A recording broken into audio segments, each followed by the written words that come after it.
nos trazido à Tua presença para aprendermos mais de Ti, para crescermos, ó Pai, para sermos edificados, para sermos exortados e consolados.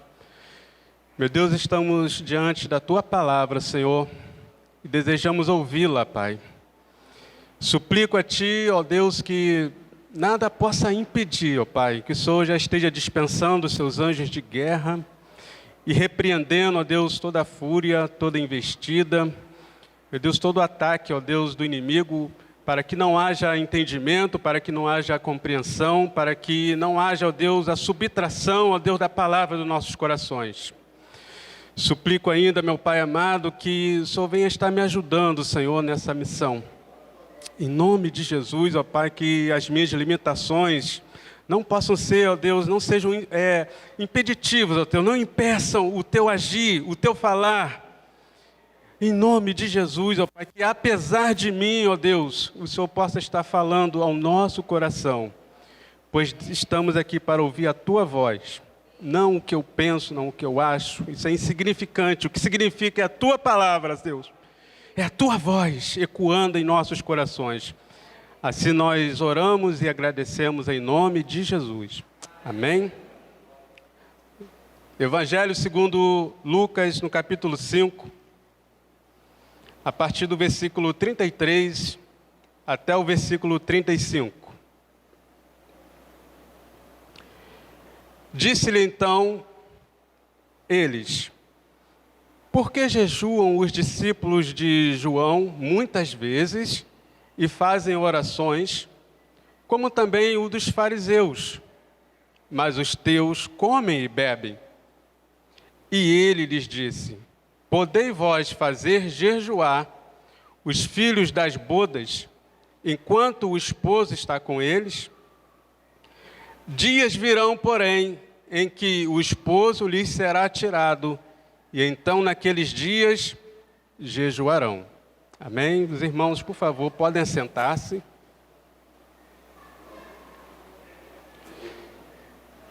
Interessante, queridos, que essa palavra, essa mensagem começou a germinar no meu coração numa situação corriqueira da vida. Eu saindo para resolver uns problemas na quinta-feira pela manhã, e enquanto estava ali no transporte público, uma van, completamente absorto, completamente viajando ali nos pensamentos, seguindo a vida, como nós fazemos diariamente, seguindo a vida, como todos aqui estavam fazendo nessa mesma quinta-feira pela manhã, resolvendo seus problemas, indo para o trabalho, indo estudar, seguindo a vida normal. E ali, naquele pensamento ali absorto, observando as pessoas, umas mexendo no celular, outras conversando, e uma música na van estava tocando, não me lembro qual é a música.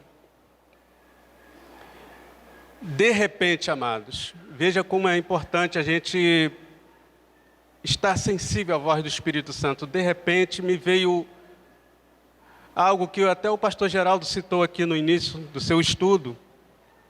Esses dois eventos escandalosos, catastróficos, aqui estamos presenciando. De repente, me veio a situação da guerra e a situação do desabamento. E o Espírito Santo começou a ministrar no meu coração ali. E se fosse aqui que esses acontecimentos estivessem acontecendo? Se fosse aqui que estivesse ocorrendo essas situações? Será que a minha vida estaria seguindo o curso normal? Será que eu estaria ali absorto ali naquela van, pensando em resolver as coisas, em cumprir aquela agenda que eu tinha determinado para aquele dia? Será que os demais passageiros estariam ali mexendo nos seus smartphones, nos seus aparelhos, trocando mensagens? Será? Querido, aquilo ali me levou a pensar o quão terrível se tornou o estado da humanidade. O pecado ao entrar no mundo, ele desfigurou tanto o ser humano que ele deixou de perder, ele deixou de ter algo que Deus compartilhou conosco, que é o amor, que é o sentir a dor do outro. E eu ali estava pensando como o ser humano se tornou, se deu a esse desamor, se deu a essa indiferença com a dor do outro. Eu tenho certeza, irmãos, que se todos nós aqui estivéssemos nesses locais, nós não estaríamos seguindo as nossas vidas normais. Ali há dor, ali há pranto, ali há lamento, ali há perda.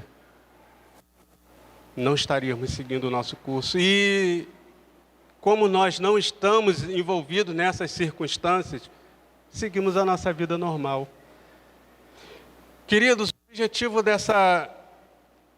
de trazer à memória esses acontecimentos não é, de forma alguma, trazer à memória dos irmãos uma comoção social para que possamos fazer filantropia. A ideia que o Espírito Santo está ministrou no meu coração, e eu quero compartilhar com os irmãos, se assim o Senhor nos permitir, não é uma comoção social para vendermos tudo, para largarmos os nossos empregos e partirmos, por exemplo, para a região serrana, que está com o município soterrado em lama. Não é para tirarmos passaportes e irmos para aquela região da Ucrânia para socorrer ali as pessoas que estão sobrevivendo. O objetivo não é a comoção social para a filantropia. Mas essa situação me mostrou o quanto nós estamos egocêntricos, o quanto nós estamos egoísta, o quanto nós estamos pensando em nós mesmos, a despeito do que está acontecendo à nossa volta. Aí o Senhor me fez lembrar de dois textos. Um é esse que nós estamos lendo, Lucas 5, a partir do versículo 33, e depois um outro texto que nós vamos mencionar. Portanto, o desamor e o descaso que vigora nesse tempo, ele é característico do tempo do fim. Ele é característico de uma época, ele é característico de um período. E que período é esse que nós estamos nos referindo? Que período é esse que essas características estão tão presentes? O esfriamento no amor, a indiferença com o próximo, um egocentrismo exacerbado. O que importa é eu ser feliz. Esse é o pensamento vigente nessa cultura atual. O que importa é eu ser feliz. O que importa é eu estar realizado. O que importa é eu estar bem. Eu e sempre eu. E nós, dessa forma, nós nos esquecemos que nós estamos vivendo o curso de uma história, o curso dos acontecimentos. E em Lucas capítulo 5, no versículo 33 ao 35, o Senhor me mostrou que tempo é esse, e eu quero compartilhar com os irmãos, que tempo é esse que nós estamos vivendo. Interessante, irmãos, que o contexto dessa passagem aqui, Jesus está no embate, Jesus está ali num confronto direto com os fariseus. Esses seres, essas pessoas, essa seita que surgiu ali no período interbíblico. Interessante que quando eu li essa passagem, eu fiquei pensando, de onde que surgiu esses fariseus? Surgiram no período chamado interbíblico, que é aquele período de Malaquias, do encerramento do ministério de Malaquias até o nascimento de João Batista. Durou aproximadamente 400 anos. Nesse período aconteceram várias coisas ali. Várias seitas surgiram, os fariseus, os saduceus. Interessante, o pastor Geraldo, que quando ele falou da primazia da palavra nas nossas vidas, esse período era o que os teólogos, estudiosos chamam de o silêncio de Deus. Então, quando não tem a palavra, quando a palavra está ausente, surgem as heresias, surgem os falsos ensinamentos. Eles pegaram a lei de Moisés, esses fariseus, e torceram e fizeram com que ficasse uma religião legalista, uma religião aparente, voltada para o exterior. Então Jesus começou a ter vários embates com esses fariseus e que começaram, por exemplo, a partir da cura ali do paralítico, no versículo 17 desse capítulo 5. Quando Jesus cura o paralítico e os fariseus começam, que negócio é esse? Primeiro que eles tinham vindo de todas as partes da Galileia, da Judéia, no versículo 17, de Jerusalém, para ver. Eles não foram para aprender de Jesus, eles foram movidos por uma curiosidade. Curiosidade, inveja, e foi justamente a inveja que levou essas pessoas a levarem Jesus à crucificação, embora isso estivesse no plano de Deus, não foi algo que foi causado exclusivamente por essa. Jesus não foi vítima, Jesus veio se entregar pelas nossas vidas, por mim e por você. Então eles foram levados por curiosidade, foram levados por inveja, foram levados também por apego ao poder. Porque se está surgindo alguém com proeminência religiosa, então nós vamos perder aqui a nossa influência sobre o povo, vamos perder poder, vamos perder recursos, que eles viviam disso, de explorar o povo. Então, no versículo 17, Lucas vai dizer que esses fariseus começaram a chegar ali e foram ver o que Jesus estava fazendo. E aqui começaram os embates de Jesus, os confrontos de Jesus com esses fariseus. Quando Jesus cura o paralítico e diz: perdoados estão os teus pecados. Que isso? Era da essência da crença do farisaísmo, a certeza de que o perdão dos pecados era uma condição, era algo que pertencia a Deus. Então, eles ouvirem Jesus falar que perdoados estão os pecados daquele paralítico, eles, você está dizendo que você é Deus? Sim. Jesus afirmou a sua deidade ali. Jesus afirmou a sua deidade perante os fariseus. Amém, queridos? E ali começaram os embates de Jesus com esses fariseus. Mais a seguir, na casa de Levi, aí os fariseus já ficaram com aquilo atravessado na goela, eles não engoliram aquilo. Aí Jesus, o que é mais fácil eu dizer? Perdoados estão os teus pecados, ou levanta tua cama e anda? Jesus é impressionante, irmãos. Então levanta tua cama e anda, e o paralítico levantou e andou. Então Jesus afirmou que ele é Deus, fez uma afirmação da sua deidade, afirmou categoricamente, explicitamente que ele era Deus, que ele é Deus, e provou, mostrou, exibiu o seu poder de Deus que estava sobre a vida dele. Levanta da sua cama e anda. E aquele paralítico andou. Então os fariseus ficaram com aquilo engasgado. E Jesus seguiu a sua vida, encontrando Levi no seu posto de trabalho. Quem era Levi? Mateus, o autor do primeiro evangelho na ordem que está na nossa Bíblia. Um publicano, como todos sabem, um ser abjeto, um ser odiado pelos judeus, e Jesus o chama. Jesus chamou um ser abjeto. Jesus chamou um ser deplorável. Jesus chamou um ser odiado. Jesus chamou um ser desprezado. Jesus me chamou. Eu me vi aqui nesse chamado de Levi. Jesus me chamou. Eu estava nessa condição, desprezado, ser abjeto, um caco de gente, um pedaço de carne perambulando pelas ruas, como aqueles ossos secos de Ezequiel.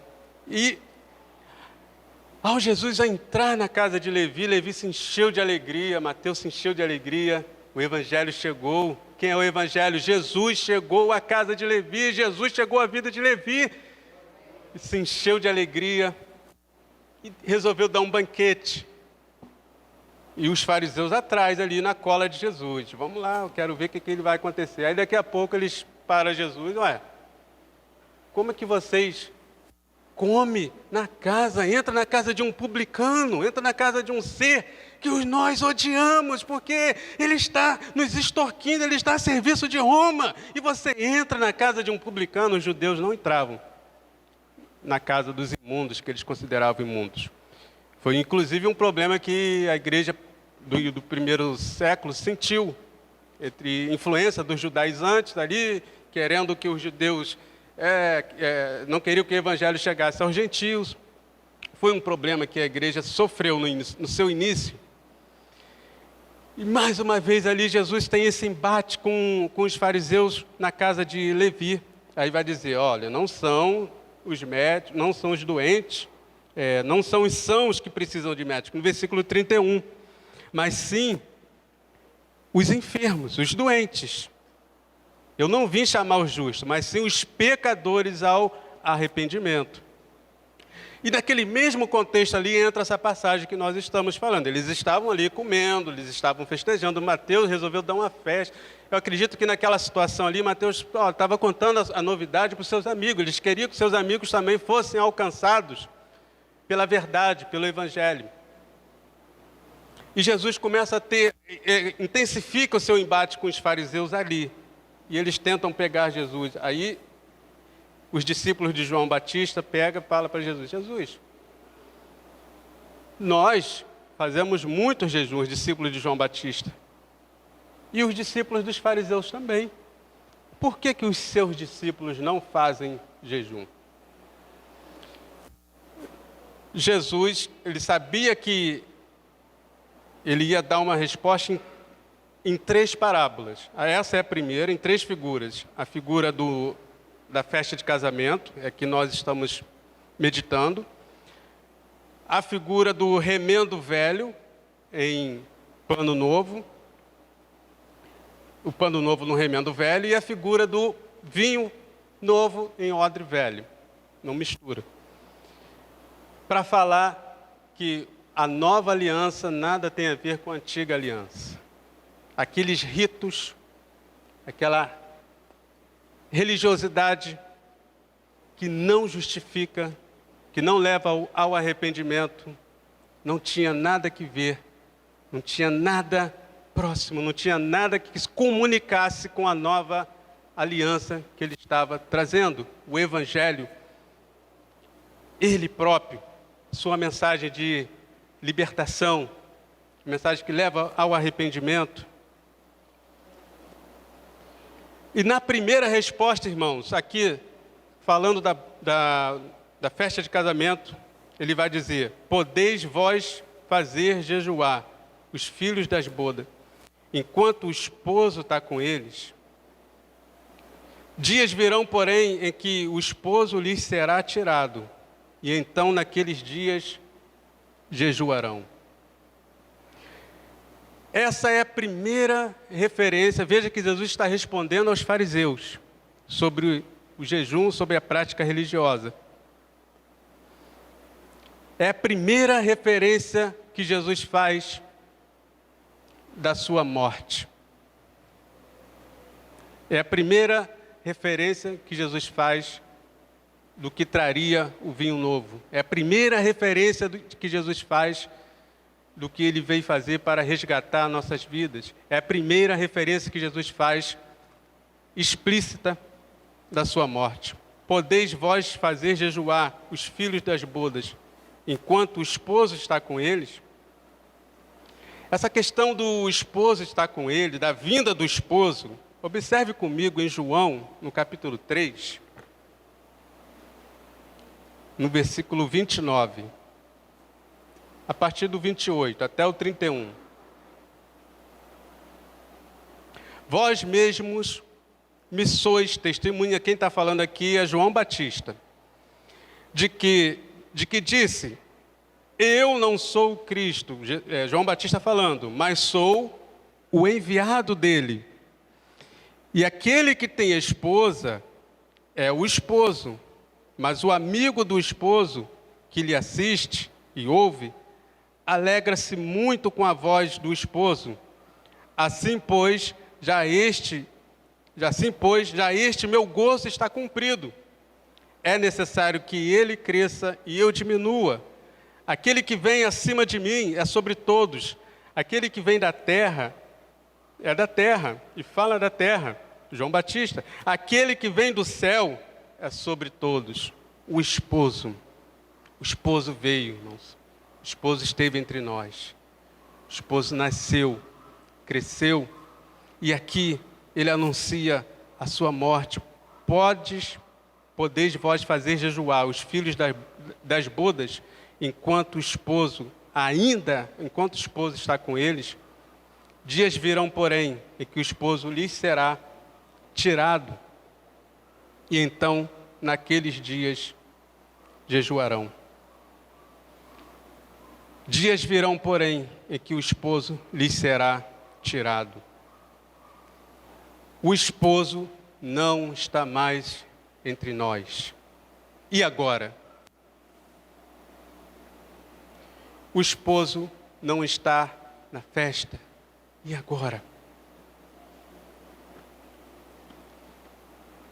Interessante, queridos, obrigado, irmão, que ele fala o seguinte: dias virão, porém, em que o esposo lhe será tirado. O esposo não saiu pela porta da frente. O esposo não foi convidado a sair. Veja que a imagem que Jesus traz para trazer esse ensinamento, para falar da sua morte e para falar da inauguração de uma nova realidade, uma nova vida, que aconteceria a partir da sua morte e ressurreição, a nova aliança. Ele traz a ideia, ele traz a imagem de um casamento. João Batista também fez uso dessa imagem no versículo que nós lemos. E como que era a festa de casamento naquela época? Nos dias em que Jesus proferiu. Os noivos se casavam e dali eles faziam uma festa de mais ou menos uma semana. E convidavam as pessoas para ficarem lá à vontade, comendo, se divertindo, bebendo. Naqueles dias, o esposo e as esposas se confraternizavam com os convidados. Era um momento de muito regozijo, de muita alegria, de muita festa. E é essa imagem que Jesus está trazendo aqui. De repente, o esposo foi tirado. Não tem mais festa, irmão. Não tem mais alegria. O esposo foi tirado, o noivo foi tirado no meio da festa. Vamos supor que lá pelo terceiro dia, pelo quarto dia, estavam todo mundo felizes, com os recém-casados. De repente o noivo é tirado, o noivo não saiu. E como Jesus está falando da sua morte aqui nessa passagem, ele está predizendo, está anunciando que ele iria morrer. Ele fala que o noivo foi tirado. Isso me leva a entender que seria uma morte violenta. Não foi assim, os fariseus falaram: Senhor, vou ter que te crucificar, porque nós estamos com inveja de você, você está desestabilizando o nosso poder político, nosso poder religioso, eu vou ter que crucificar você, tá bom, Jesus? Ah, tá. Não foi assim não, irmãos. O esposo foi tirado da festa. Foi uma morte, Jesus está anunciando a sua morte. Esse tirado leva a entender que foi tirado com violência. Foi tirado com veemência. Jesus está anunciando que seria uma morte terrível, uma morte violenta, uma morte cruel, uma morte que quem olhasse seria algo. Eu lembrei de uma mensagem que o pastor Geraldo trouxe do espetáculo, né? Como nós gostamos de espetáculo. E seria uma imagem, irmãos, que a olho nu ninguém conseguiria ver. Uma morte terrível. Esses filmes que fazem não chegam perto, dão uma ideia do que foi a morte de Jesus por mim e por você. A gente não tem noção, irmãos, do sofrimento daquele homem. Sim, daquele homem. Jesus foi 100% Deus, 100% homem. O noivo foi tirado. Uma morte violenta, uma morte cruel, uma morte terrível. Para que hoje nós pudéssemos viver para a glória dele, não viver como se nada estivesse acontecendo à nossa volta. Não foi uma morte trivial, não foi um infarto, não foi uma entrega. Foi uma entrega sim, mas uma entrega por uma morte terrível. De muita dor. Eu tenho certeza que se nós descrevêssemos aqui cada cena, eu tenho certeza que nós não iríamos levar mais a nossa vida com normalidade. O que eu digo levar a nossa vida com normalidade? Que muitas das vezes somos indiferentes ao Senhor Jesus. Somos indiferentes porque não levamos em consideração aquela morte terrível. O noivo foi tirado da festa, o noivo não saiu, não foi convidado, ele foi tirado. Foi uma morte terrível, foi uma morte cruel, foi uma morte, irmãos, que nenhum de nós conseguiríamos suportar. Mas ele suportou até o fim, glória a Deus por isso. E foi por ele ter ido até o fim e falar a famosa frase, está consumada, que nós podemos estar aqui hoje glorificando ao Senhor. O noivo foi tirado da festa. Querido, o mundo viver, conforme eu estava falando aqui no início, na introdução, falando desses acontecimentos, e como nós estamos indiferentes a essas coisas, o mundo viver assim, é até que de se esperar. Esperar isso do mundo, e palavra mundo aqui eu estou me referindo a pessoas. Palavra mundo que nós vamos tratar aqui tem dois sentidos. Pessoas, são pessoas que estão vivendo em deliberada afronta a Deus. Que isso, irmão Ailton? Afronta a Deus, mas eu não cometo esses pecados escandalosos, adultério, não furto, não roubo. Você está me dizendo que eu estou em afronta a Deus? Sim. Sim. Porque todos nós pecamos e destituídos estávamos da glória de Deus. Sim, porque a nossa natureza é pecaminosa. Sim, porque pecamos por atos, por pensamentos, por omissão, por ação. Sim. Então o mundo ser tratado assim, o mundo agir assim, é meio que, entre aspas, entre muitas aspas, normal. Porque esse comportamento é desconfiguração, é como você pega um celular, um computador, e ele vem formatado de fábrica, vem com uma formatação. À medida que você vai usando, você vai configurando aquilo ali do jeito que você quer. Vai instalando o programa, vai tirando e tudo, vai expandindo memória. Chega um tempo que dá um problema lá e precisa ser feito o quê? O reset, precisa voltar à configuração original. O que o pecado fez com a gente foi o que a gente faz com o computador. Vai adicionando, vai tirando, vai colocando, vai desconfigurando a configuração original. Então, é meio que esperado, porque o ser humano sem Deus, o ser humano em estado de rebelião a Deus, provocado por uma vida de pecado, por uma vida imersa na prática do pecado, ele vive assim. Ele está desconfigurado, ele perdeu a sua identidade divina. Ainda tem um outro agravante nessa situação, que é o outro sentido da palavra mundo. Em 1 João, capítulo 5, versículo 19, o apóstolo João vai dizer, e nós sabemos que somos de Deus, e que o mundo jaz no maligno. o mundo jaz no maligno, é o sistema vigente no mundo.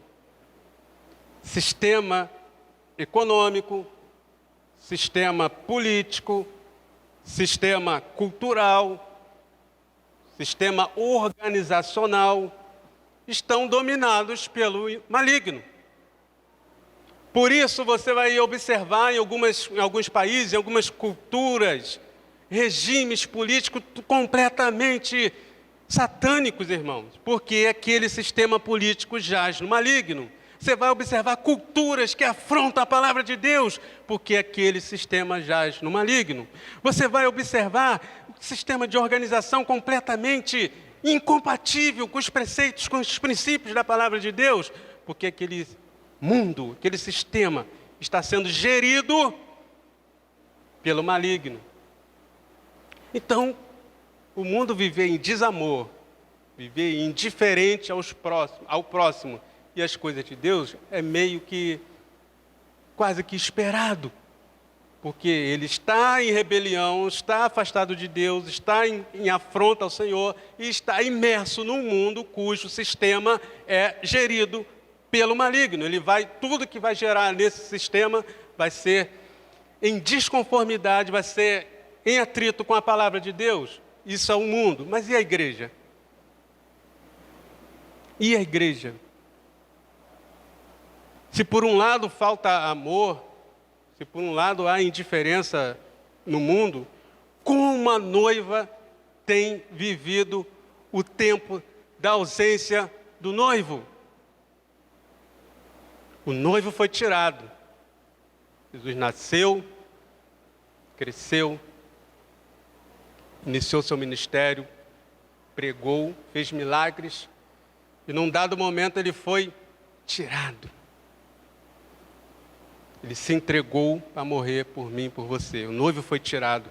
Como a noiva está vivendo esse período de ausência do noivo da festa?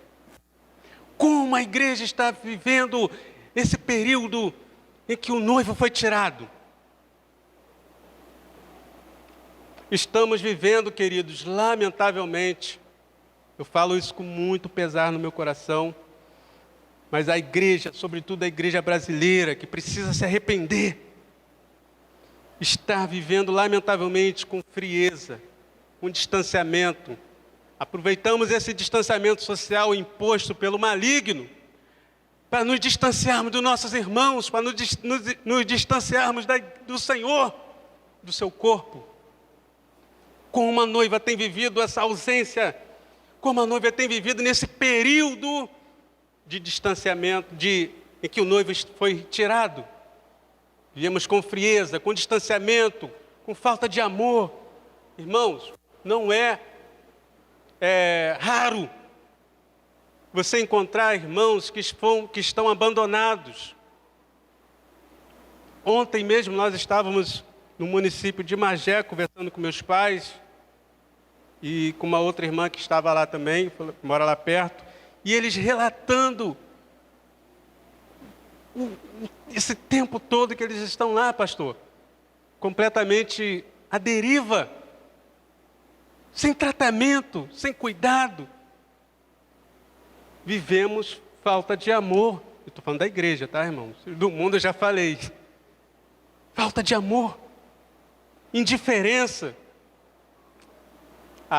Hoje eu estou cansado, não quero estar com meus irmãos. Indiferença. E quando estamos, não sabemos não procuramos saber se o irmão está bem, se está com problema, se está tudo certo. Lamentavelmente, irmãos, eu falo isso com muito pesar, e para mim, em primeiro lugar, que essa palavra falou comigo, e eu estou compartilhando com meus queridos irmãos, que eu tenho andado assim como igreja. Nós temos agido assim como igreja, muitas das vezes, indiferente, distantes, esfriamento no amor, embora Jesus tenha dito isso, que por se multiplicar a iniquidade, o amor de muitos se esfriaria. Está em Mateus, deixa eu localizar ele aqui, esfriamento do amor, Mateus 24, eu só abrir aqui só um minutinho, por favor. Mateus 24, 12. E por se multiplicar a iniquidade, o amor de muitos se esfriaria. Jesus está falando desse tempo, tá? Esse tempo que nós estamos vivendo. Esse tempo da ausência.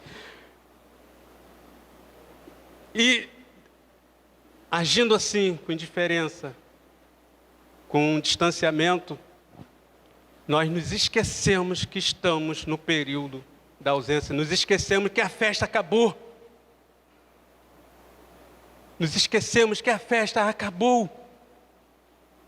Que é tempo de lamento, que é tempo de jejum.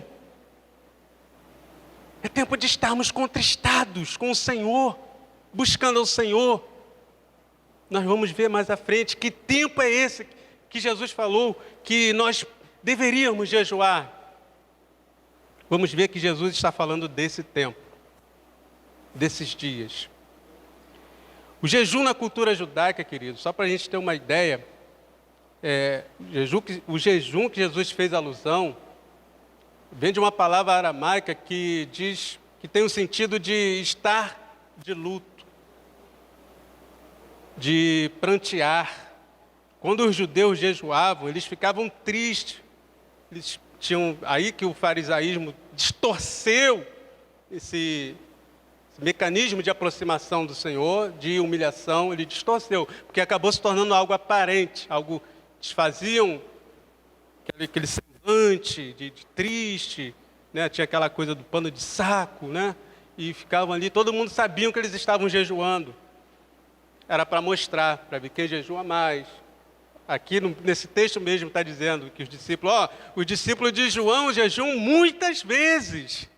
Então a quantidade de jejum que eles faziam era significativo, não a qualidade do jejum e o significado do jejum. Então, nessa época, o jejum tinha essa ideia de estar triste, de contrição. E eles tinham a intenção de conseguir algo da parte de Deus com esse ato. Veja Isaías 58. Interessante que Isaías, capítulo 58, nos capítulos 56, 57, 58 e 59, o profeta Isaías está sendo usado por Deus para trazer uma série de julgamentos, quando está levantando ali as mazelas daquele povo, ele está ali apontando os pecados daquela nação. E no capítulo 58, no versículo 3, lá no finalzinho do versículo, ele vai dizer: por que jejuamos? Por que jejuamos nós e tu não atentas para isso? Então eles tinham essa ideia. Essa prática aqui, irmãos, visível, essa prática exterior, essa prática farisaísta, era o remendo velho a que Jesus estava se referindo na resposta aos fariseus. Era o remendo velho. O remendo velho, o vinho velho, o legalismo, a hipocrisia, a falta de arrependimento, era isso que Jesus estava dizendo que é incompatível com o Evangelho. Religiosidade aparente é incompatível com o Evangelho. Então, eles tinham essa ideia do jejum. Então, o jejum era um momento de tristeza. Era um período de lamento. Então, Jesus, quando ele fala que quando o noivo for tirado, vai chegar um tempo que o noivo será tirado e vai acabar a festa. Vai chegar um tempo que o noivo vai ser tirado e vocês vão precisar jejuar. Porque vai ser um período de lamento. Vai ser um período de tristeza. Vai ser um período de dor. Vai ser um período, irmãos, de contrição. Aí nós vamos precisar jejuar, precisar estar em Deus, precisar lamentar, precisaremos estar unidos, focados no Senhor. E que tempo é esse, irmãos, que Jesus está falando? Que o noivo foi tirado e que os seus discípulos precisarão jejuar, precisarão estar contritos, precisarão estar não distraídos, mas só um parênteses aqui, nós vivemos a época do entretenimento, não é verdade?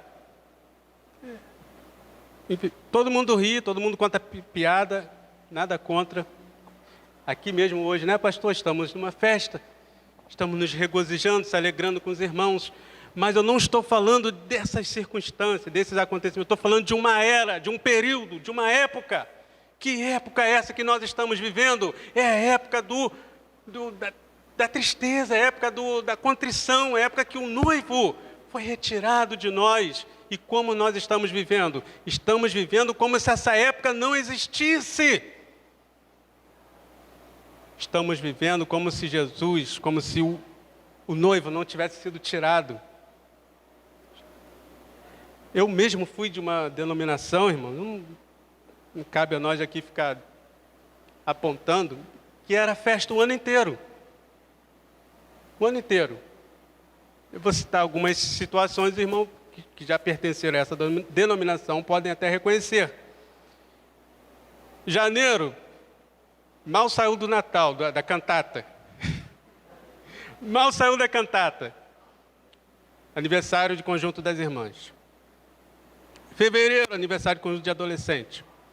Março, abril, maio, aniversário de conjunto de mocidade, jovens. Junho, julho, agosto, aniversário de conjunto de homens. Agosto, setembro, outubro, aniversário do coral. E novembro, e culto, aniversário do pastor, aniversário da igreja. Era o ano inteiro festa. Festa.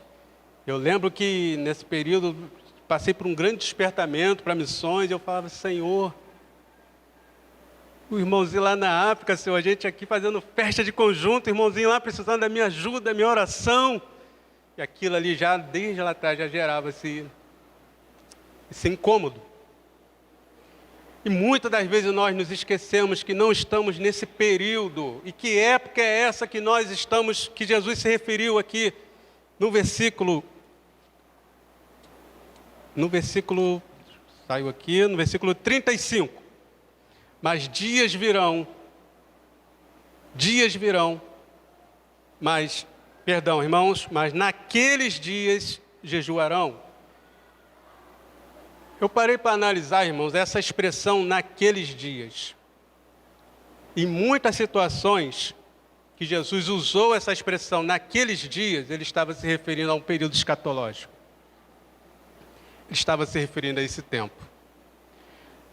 Naqueles dias, nós vamos ver aqui, eu anotei várias passagens, mas eu não vou ler todas, mas eu vou citar que se os irmãos depois quiserem ler em casa, Mateus 7, 22, Mateus 24, 19, Mateus 24... Observe que as próximas passagens estão todas inseridas no discurso escatológico de Jesus. Mateus 24, 25.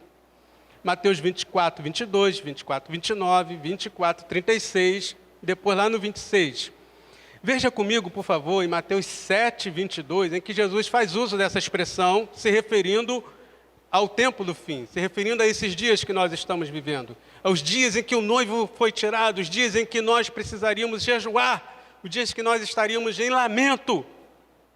Mateus 7, 22 vai dizer: muitos me dirão naquele dia, Senhor, Senhor, não profetizamos nós em Teu nome não expulsamos demônios, em Teu nome não fizemos maravilha. Aqui ele está se referindo até um período até posterior, período do julgamento.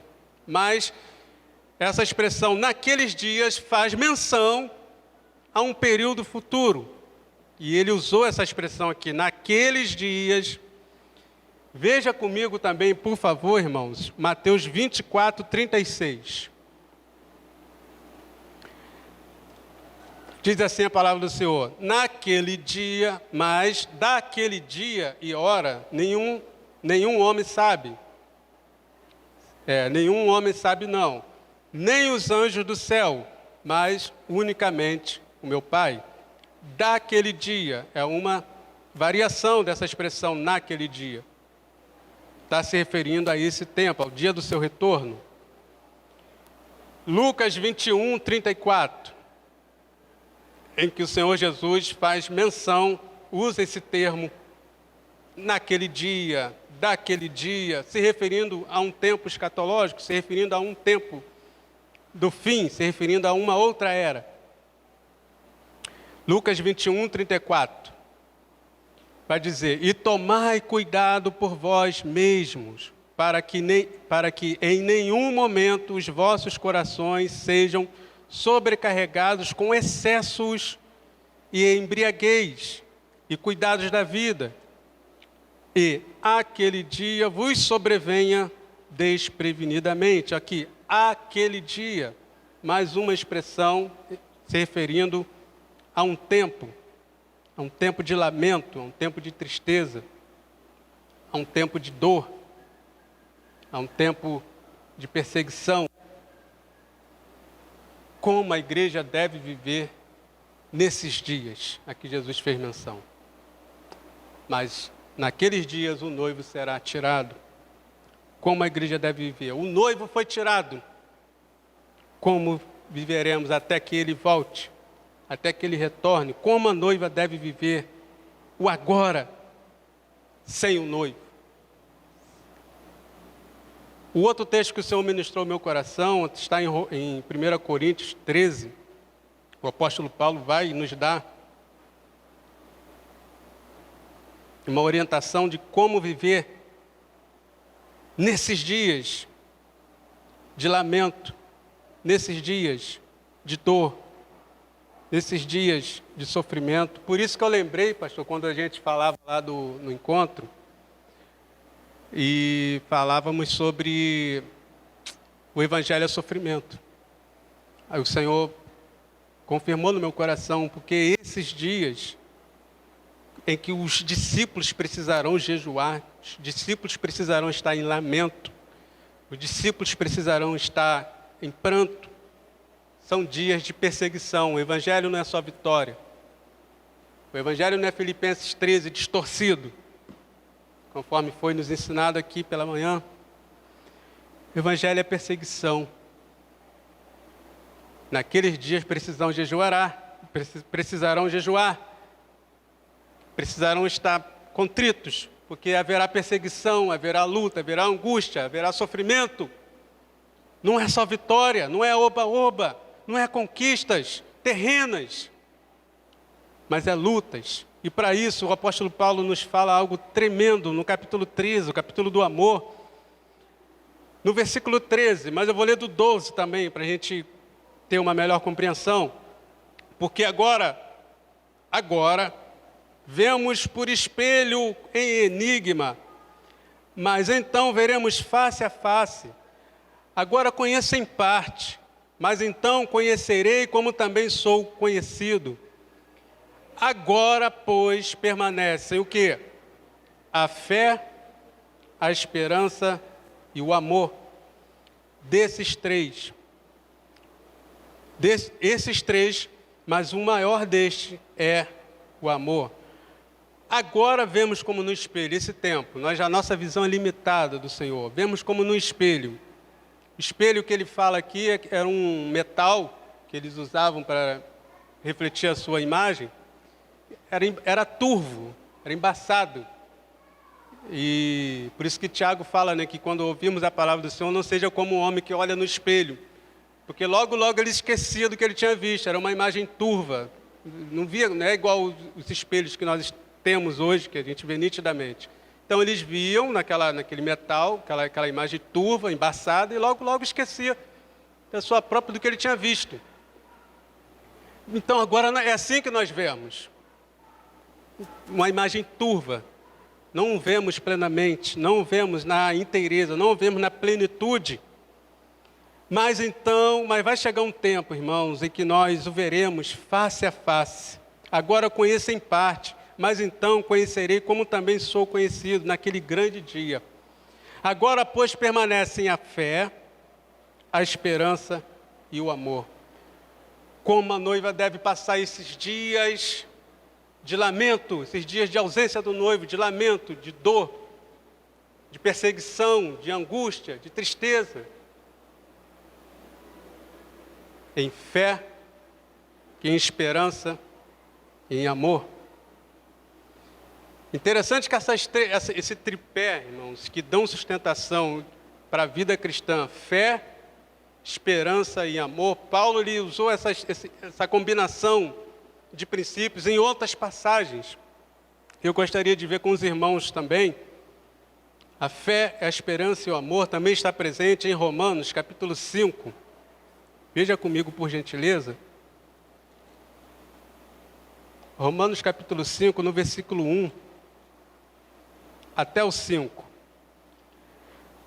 Tendo sido, pois, justificado pela fé, tenhamos paz com Deus, por nosso Senhor Jesus Cristo, pelo qual também temos entrada pela fé a esta graça, na qual estamos firmes e nos gloriamos do quê? Na esperança da glória de Deus.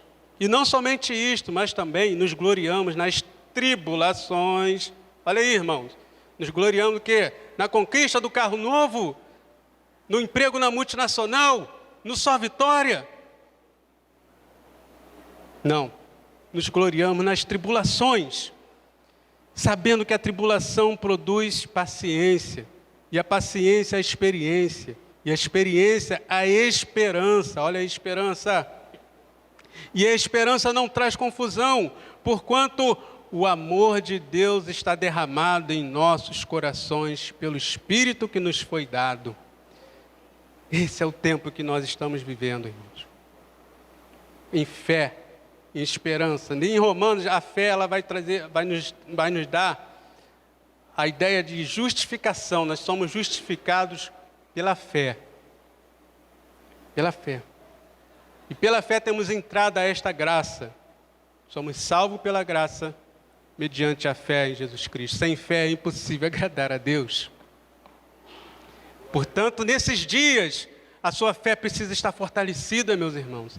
Se nós não estivermos com a nossa fé fortalecida nesses dias, que o próprio apóstolo Paulo vai falar aqui, nos gloriamos nas tribulações, sendo que a tribulação produz a paciência, e a paciência é esperança, e a experiência é esperança.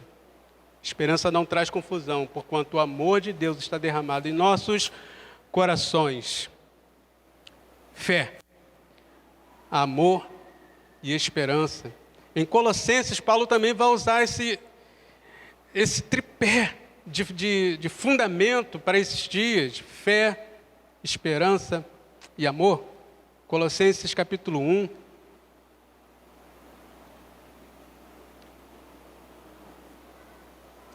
Colossenses capítulo de número 1.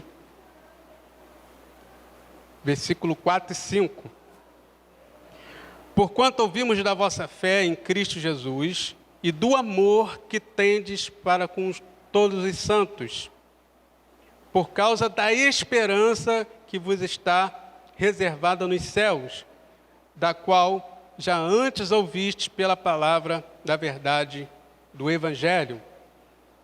Portanto, se em Romanos nós estávamos vendo que era um contexto de perseguição, era um contexto de luta, aqui Paulo vai falar: porquanto ouvimos da vossa fé em Jesus. Não é fé, irmãos, num santinho. Não é fé numa religiosidade. Não é fé numa prática religiosa. É fé em Jesus Cristo. E não é uma fé subjetiva. É uma fé que se traduz em prática. Um comprometimento sério com a sua palavra e com a sua verdade. Em obediência ao que Ele nos ensinou, ao que Ele deixou para nós. Fé em Jesus Cristo e do amor que tendes para com todos os santos. Portanto, permanece a fé, a esperança e o amor. Nesses dias, irmãos, em que nós estamos, nesse lapso, nesse intervalo em que o noivo está prestes a voltar, nós devemos viver com fé, um amor ao próximo. E isso contrasta com o que nós falamos no início, da indiferença, do desamor que o mundo pratica. E que, lamentavelmente, em alguns contextos da igreja tem sido verificado. Mas a igreja do Senhor Jesus, os verdadeiros discípulos do Senhor Jesus, que estão pautados na sua palavra, pratica esse amor, o amor que tendes para com todos os santos. Não é, irmãos, um amor seletivo. Vou amar um, não vou amar o outro. Aquele ali eu não gostei da cor da camisa dele, não vou me aproximar, não. Um amor que tendes para com todos os santos, seja de perto, seja de longe, seja de que etnia for, seja de que natureza for. É esse, meu irmão, é esse sentimento que deve estar em nossos corações nesses dias. Em fé, em esperança, em amor. Veja comigo também, irmãos, em 1 Tessalonicenses, capítulo 1. Está aqui pertinho, né? Passa um pouquinho. Capítulo 1, no versículo 3 a 12. A partir do versículo 3 até o 12. Diz assim: lembrando-nos sem cessar da obra da vossa fé. Olha que interessante. Da obra da vossa fé, do trabalho do amor, da paciência e da esperança. Olha aí o tripé de novo. Fé, amor, esperança. No nosso Senhor Jesus Cristo. Esperança em nosso Senhor Jesus Cristo. Diante de nosso Deus Pai. Sabendo, amados irmãos, que a vossa eleição é de Deus. Porque o nosso Evangelho não foi a vós somente em palavras, mas também em poder e no Espírito Santo. E em muita certeza, como bem sabeis quais fomos entre vós, por amor de vós. E vós fostes feitos nossos imitadores e do Senhor, recebendo a palavra em quê, irmãos? Com muita vitória? Recebendo a palavra o quê? Com muita conquista? Não. Recebendo a palavra em muita tribulação, com gozo no Espírito Santo. De maneira que foste exemplo para todos os fiéis da Macedônia e Acaia, porque por vós soou a palavra do Senhor, não somente na Macedônia e Acaia, mas também em todos os lugares. A vossa fé para com Deus se espalhou, de tal maneira que já dela não temos necessidade de falar coisa alguma, porque eles mesmos anunciam a nós qual a entrada que tivemos para convosco. E como dos ídolos vos convertertes a Deus para servir o Deus vivo e verdadeiro, e esperar dos céus o seu Filho, o noivo, a quem ressuscitou dentre os mortos, a saber, Jesus Cristo, aleluia, quem nos livrou da ira futura. É assim que nós devemos passar esses dias em que o noivo foi tirado, e esperando ele voltar, porque ele foi tirado, mas ele voltará para arrebatar a sua igreja. Em fé, em esperança, em amor, unidos, amando uns aos outros, resistindo à nossa tendência, à nossa carnalidade de estar indiferente, resistindo à nossa natureza pecaminosa que ignora o próximo, resistindo à nossa natureza pecaminosa que é indiferente à dor do outro, resistindo à nossa natureza pecaminosa que não quer ter fé em Deus, não quer ter relação com Deus, resistindo à nossa natureza pecaminosa que é desesperançosa por natureza, é pessimista. Você observa, irmãos, que muita gente, para falar que está ruim, é fácil, né? E tem um negócio ali, não dá para passar não. Vamos tentar pelo menos, de repente se colocar uma ponte, não dá para passar não. E já tentei várias vezes, aí vem outro, ih rapaz, essa ponte já caiu, já tentaram, já caiu. Porque a nossa natureza decaída tem esse caráter pessimista, esse caráter doentio. Por isso a igreja do Senhor nesses dias precisa estar com fé, com a sua fé fortalecida, esperando o Senhor Jesus voltar, e em amor, amando-nos uns aos outros. Amém, igreja? Amém. Glória seja dada ao nome do Senhor. Falando um pouco desse período, irmãos, já estamos caminhando para o final. Tiago também fala de um contexto de perseguição. 1 Pedro também fala disso, em que esse período é um período de tristeza, é o período que, remontando o que nós falamos no início, o jejum, trazia essa ideia de tristeza, de lamento. Tiago capítulo 1, veja comigo, por favor. Tiago capítulo 1, no versículo 2 ao 4. Só para reforçar essa ideia de que não é só vitória, irmãos, que esse tempo é um tempo de lamento, que esse tempo é um tempo que nós devemos estar contristados. Tiago capítulo 1, no versículo 2 ao 4, vai dizer: meus irmãos, tende grande alegria quando enfrentardes, o que, irmãos? Várias tentações. E aqui está falando de provação, irmãos, tá? Sabendo que a prova da vossa fé opera o que? A paciência. Tenha, porém, a paciência, sua obra perfeita, para que sejais perfeitos e completos, sem faltar em coisa alguma.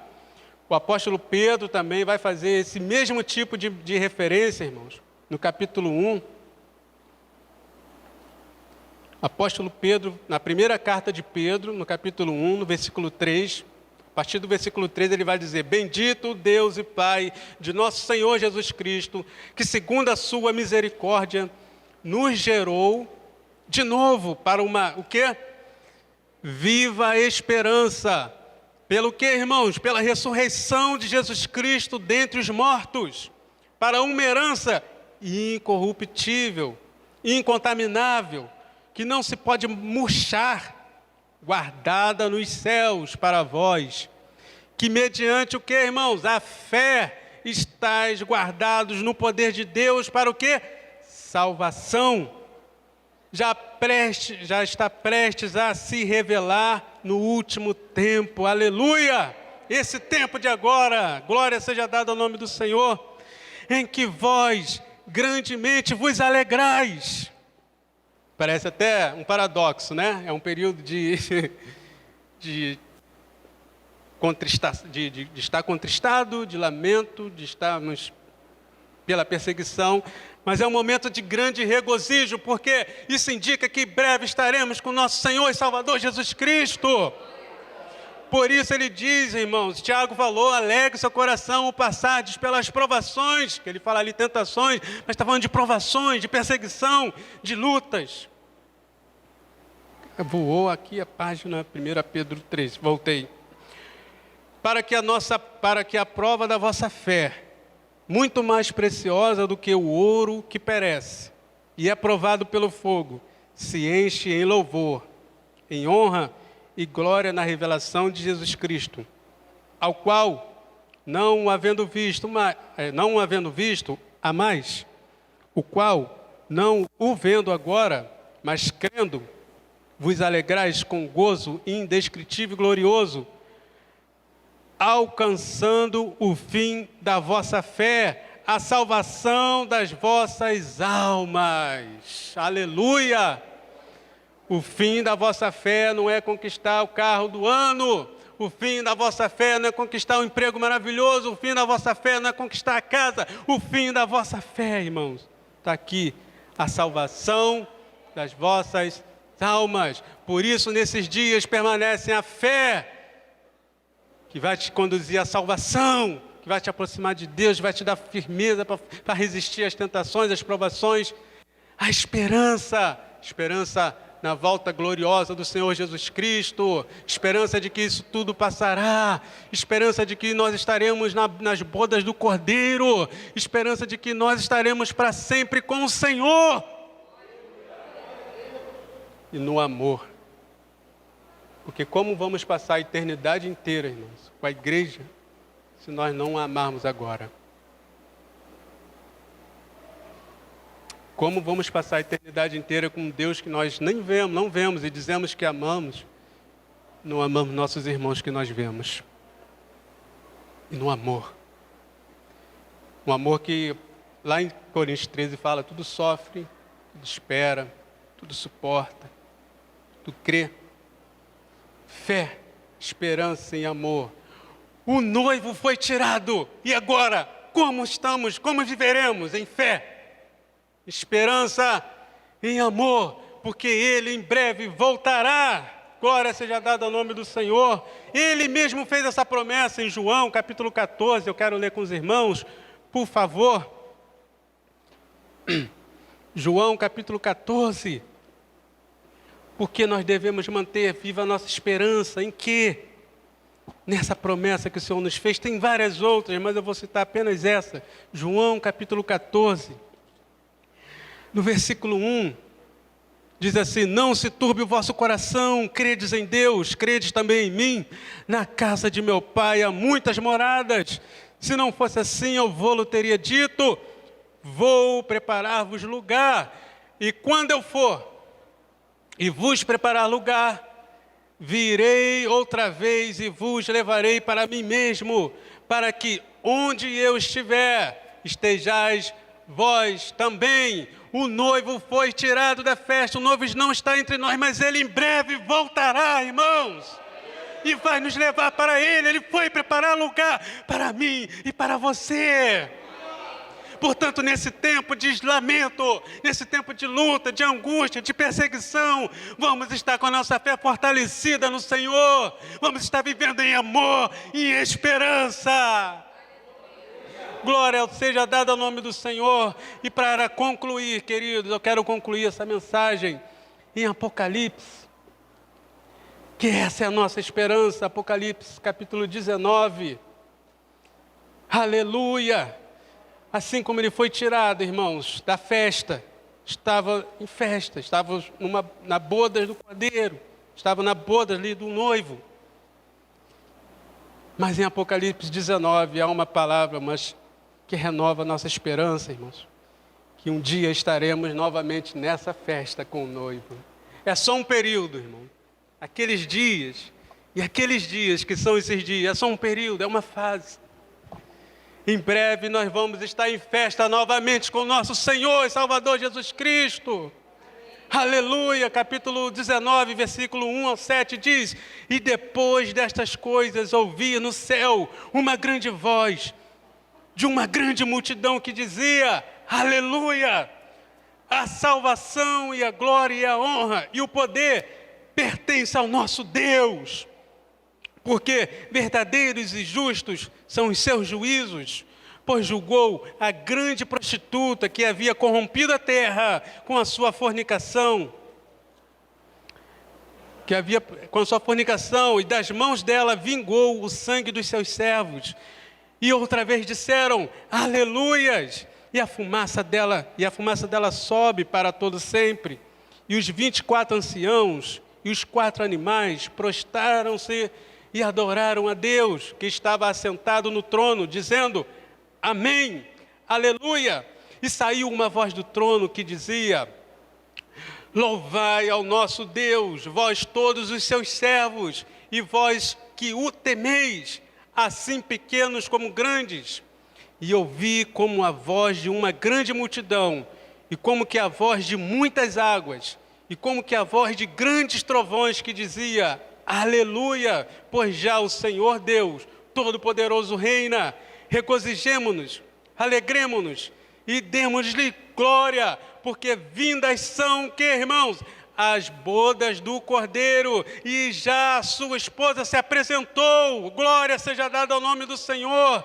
E foi-lhe dado como se vestisse de linho fino, puro e resplandecente, porque o linho fino são as justiças dos santos. E disse-me: escreve, bem-aventurados aqueles que são chamados à ceia das bodas do Cordeiro. E disse-me: estas são as verdadeiras palavras de Deus. Glória seja dada ao nome do Senhor, irmãos. O noivo foi tirado da festa, dessa festa aqui, e estamos nesse momento de ausência, de luta, de lamento, mas um dia nós estaremos frente a frente com o Senhor, veremos face a face, estaremos à mesa, a sua noiva já estará com Ele, a igreja do Senhor. Glória seja dada ao nome do Senhor, meus irmãos. É tempo de nós fortalecermos a nossa fé no Senhor. Estamos nesse período, o noivo foi tirado, período de luta, de angústia, mas nós vamos manter viva a nossa esperança, porque um dia nós estaremos com Ele para todo sempre. Glória seja dada ao nome do Senhor. Eu gostaria de orar com meus irmãos mais uma vez.